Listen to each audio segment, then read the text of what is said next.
Compagnie des Glaces, tome 2, chapitre 9. Ce soir-là, dans le petit hôtel, il y avait un banquet d'anciens combattants du village. Ah, lui dit l'aubergiste, ce sont tous de braves garçons, mais s'ils ne sont pas à la guerre, c'est qu'ils ont été réformés, et certains sont dans un état pitoyable, vous verrez. Vous avez de la chance de ne pas être mobilisé, vous savez. Je l'ai été, dit Lien. Mais comme j'ai été blessé à ma jambe, je suis libéré de mes obligations militaires. Ne soyez pas trop rassurés pour autant. Il paraît qu'ils reprennent ceux qui n'ont été que légèrement blessés, et que pour être sûr de ne pas retourner au front, il faut avoir perdu un membre, un œil, enfin, être vraiment estropié. Les sentiments assez pacifistes que l'hôtelier semblait manifester surprirent Lien. En général, dans les petits villages, loin de l'effervescence des grands centres, on était assez traditionnaliste, et l'on pensait que si la compagnie faisait la guerre à la sibérienne, c'était pour une juste raison. Nous avons perdu un fils de 20 ans, lui dit la patronne. Il était quartier-maître sur un aviso de reconnaissance. Ils sont allés trop loin sur le réseau ennemi et ont sauté sur une mine. Il a été porté disparu, mais nous savons qu'il est mort. L'arrivée des anciens combattants lui causa un choc. Le premier dut être porté par ses parents jusqu'à sa chaise. Il n'avait plus de jambes. L'autre, aveugle, était guidé par son jeune frère. Puis ce fut presque un défilé cauchemardesque. Les moins atteints tiraient une jambe, avaient la moitié du visage emporté. Lien savait la raison de leur si grande détresse physique. Ces jeunes gens n'avaient jamais eu de spécialité professionnelle. Depuis toujours, ils travaillaient aux fabriques de savon. On les avait enrôlés dans les unités de choc. Lui, par exemple, avait eu assez de chance, même s'il avait été blessé. Moins grièvement que cela, que l'on installait autour de la grande table. La patronne avait soigné son menu. Il y avait des poules qui cuisaient à la broche, un cuisseau de jeunes rennes très tendres et des légumes verts cultivés dans le village même. La terre n'était que de la tourbe venant de la station voisine. Et puis le chef de station, en grand uniforme, assisté de son adjoint, vint présider le repas. Comme partout, il faisait office de maître et officier de la sécurité. En passant près de la table de Lien, il jeta un regard soupçonneux, mais alla vite serrer les mains des réformés. On apporta de la bière et de la vodka. Il fallut en aider certains à boire à la santé de la compagnie. Puis le chef de station se crut obligé de faire un discours. Vous avez tous sacrifié pour que la compagnie ne devienne pas la proie des envahisseurs.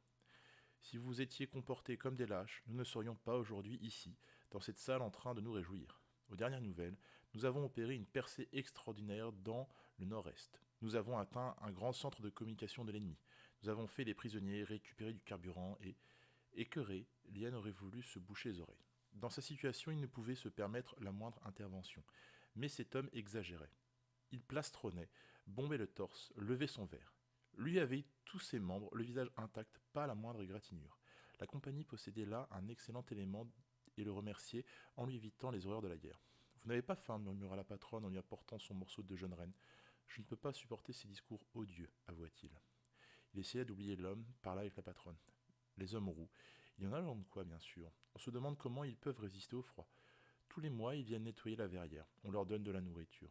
Il y a aussi les enfants. Ils regardent de tous leurs yeux ceux qui vont à l'école, les nôtres qui jouent. Eux, ils n'ont pas l'air de s'amuser. Ils travaillent comme les adultes pour pas grand-chose. Et puis ils disparaissent. Ils me font peur. Et je les plains. Vous savez qu'ils ne veulent jamais entrer dans le village? La compagnie l'interdit. Le chef de station est très strict sur ce point. Mais des fois, on voudrait les faire entrer. Il y aurait du travail pour eux. Mais ils ne veulent pas franchir le sas. Ils semblent redouter la chaleur comme la pire des choses.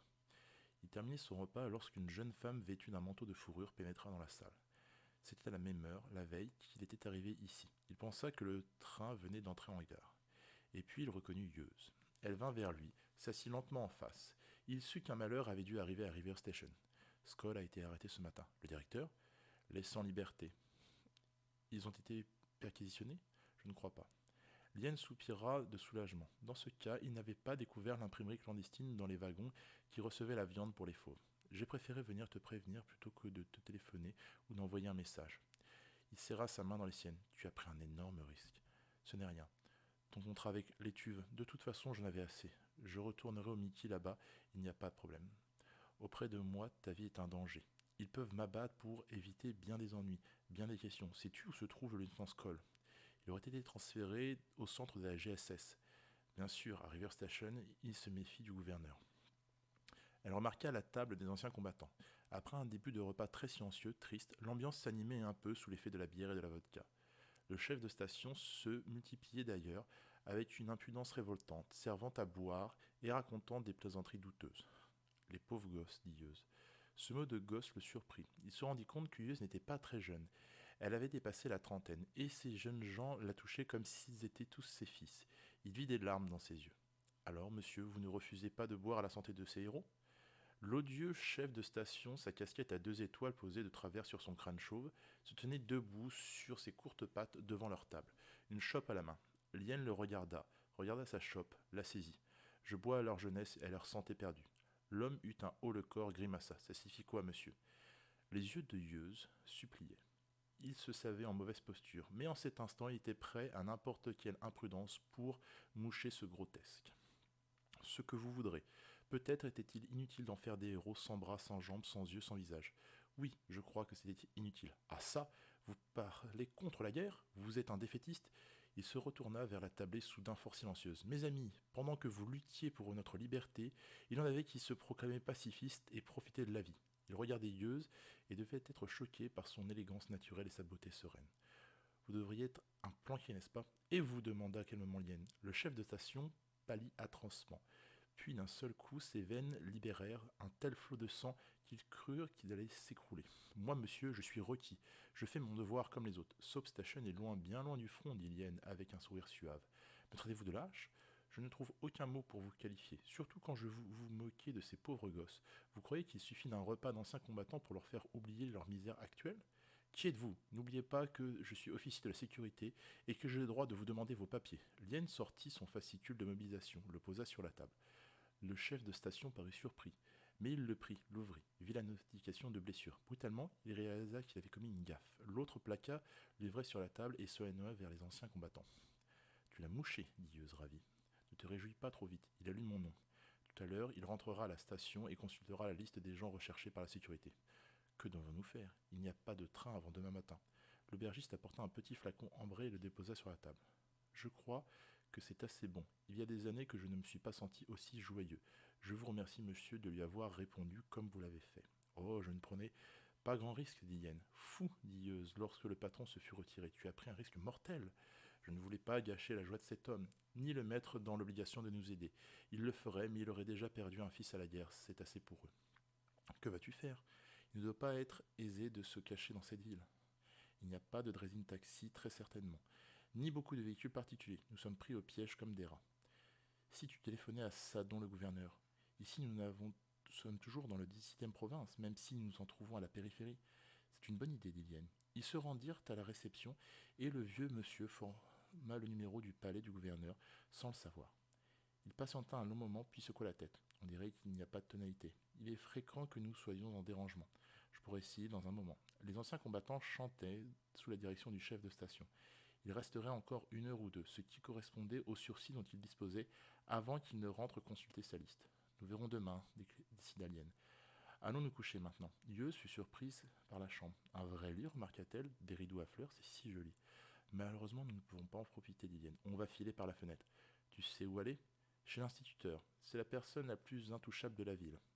S'il lui arrivait quoi que ce soit, les familles des actionnaires enlevés par les pirates feraient un beau scandale. Mais acceptera-t-il de nous aider? Souhaitons-le. Berry n'était pas encore couché et corrigeait des devoirs dans sa salle de classe. Il sursauta lorsque Lien entra, suivi d'une jeune femme. Vous avez oublié de me dire quelque chose. Nous sommes traqués par la sécurité. Il faut que vous nous aidiez. Lucas Beryl sursauta. Mais je suis fonctionnaire de la compagnie. Je ne puis vous porter secours. Qu'avez-vous fait de si grave? J'imprime clandestinement la voix oblique de Hunfung. Mon Dieu, je n'ai pas fait assez attention à votre nom. Lien Rag, le glaciologue. Votre photographie a longtemps été en bonne place à la station. Vous ne pouvez pas rester ici. Il les entraîna dans une pièce voisine du wagon scolaire, une sorte de débarras. Il déplaça quelques affaires et mit au jour une banquette étroite. Je n'approuve pas ce que dit Hunfung. Si vraiment il a créé les hommes roux, c'est une erreur. Ce sont des crétins sans intelligence, tout juste bons à courir par moins 50 degrés. Ce n'est déjà pas si mal, fit Lien avec un sourire conciliant. Je suis contre ces manipulations. Vous approuvez tout ce que fait la compagnie? Les intrigues, la sécurité, les néo-catholiques?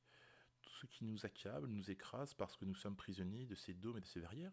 La compagnie a créé une sorte de système sanguin, les réseaux, la voie ferrée, pour mieux nous tenir dans ses griffes. Vous approuvez sans réserve? Non, bien sûr. Beryl essuya la sueur sur son visage. Depuis son enlèvement par les pirates, il y avait des événements inouïs. En 50 ans, il n'avait jamais connu de telles aventures. Je veux bien vous cacher pour cette nuit, mais demain, vous devrez partir. Essayez d'aller téléphoner au gouverneur Sadon pour l'explication, répondit Lien en se couchant.